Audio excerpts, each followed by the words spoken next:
సేవకుల ద్వారా విన్నాను. అది చెప్పి మీకు ప్రార్థన చేసి మరి అయ్యగారికి సమయం చేస్తాను. దేవుడు ఎట్లా కాపాడుతున్నాడు అని అంటే మనల్ని ఒక అమూల్యమైన ప్రేమతోటి. ఒకప్పుడు ఒక షాపింగ్ మాల్కి ఇట్లాంటి సేవకులు ఇద్దరు వెళ్ళారంట.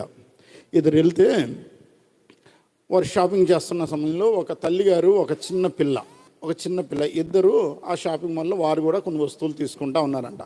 మమ్మీ ఇది తీసుకుంటాను, మమ్మీ అది తీసుకుంటే వద్దమ్మా ఇది వేస్ట్ అవుతుంది అని అంటే, లేదు మమ్మీ ఇది నాకు కావాలి అని అంటే వాళ్ళ సంభాషణ అంట ఈ సేవకులకు బాగా నచ్చింది. ఈ సంభాషణ బాగా నచ్చి వాళ్ళ మీద దృష్టి పడ్డది. అరే భలేగా ఉన్నారే, తల్లి కూతురు మంచిగా సరదాగా తీసుకుంటున్నారే అని అనుకొని వాళ్ళ దృష్టి మీద ఉండి వాళ్ళతో వెనకాల వెళ్తే వెళ్ళారు. బిల్లు చెల్లించారు, చిల్లర ఇచ్చారు, బిల్లు కాగితం ఇచ్చారు. ఆ చిల్లర పట్టుకొని ఆ కాగితాలు తీసుకొని ఇంకా షాపింగ్ మాల్ నుంచి బయటకు వస్తూ ఉంటే వీళ్ళు కూడా సేవకులు కూడా బయటకు వస్తూ ఉన్నారు. వస్తున్న కొద్దిగా దూరం నడుచుకుంటే బ్యాగ్ పట్టుకొని ఇద్దరు మాట్లాడుకుంటూ వెళ్ళేప్పటికీ ఆ పక్క రోడ్లోంచి అంట వేగంగా ఒక లారీ దూసుకొని వచ్చేస్తుందంట. దూసుకొని వేగంగా వచ్చేసేపాటికి ఈ సేవకులేమో అంత దూరంలో ఉన్నారు. అదేమో అట్లా తిరిగే వాళ్ళు వీళ్ళేమో ఆ లారీని చూసుకోలేదు. అవి వచ్చి ఇంకా వీళ్ళని గుద్దేస్తుంది, ఇంకా సెకండ్లో గుద్దేస్తుంది.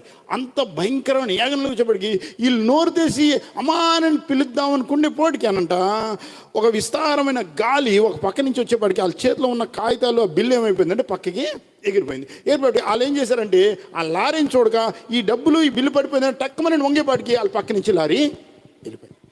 దేవుడు ఆ గాలి పంపించి వారిని కాపాడి ఉన్నాడు. ఒకసారి తప్పలు కూడా పరుచుకుందాం.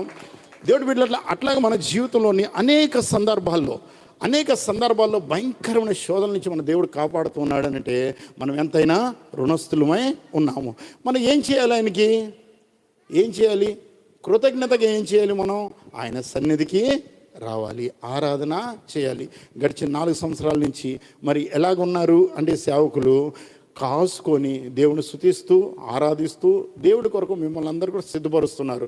మరి ప్రతి ఒక్కరు కూడా మరి ఇట్లాంటి సభలు పెట్టినప్పుడు ఏంటి, ప్రతి ఆదివారం కూడా మరి సన్నిధికి వచ్చి దేవుడికి ఈ వారం అంతా కాచా ప్రభా, ఈ సంవత్సరం అంతా కాచా ప్రభా, కృతజ్ఞత చెల్లిస్తున్నామని కిక్కిరిచిపోయేలాగా అందరు కూడా రావాలని దేవుడిపేట కోరుకున్నాను. ఏ ఒక్కరు కూడా నిర్లక్ష్యం చేయకుండా దేవుడి సన్నిధిలో అంటే దేవుడు పెట్టిన పరిచర్య ఏంటి, ఆయన చేసే కష్టం ఏంటి అన్నీ మర్చిపోతారు. చెప్తున్నాడు కదా 50,000 వస్తే ఏం చేసేవాడినే తెలీదు.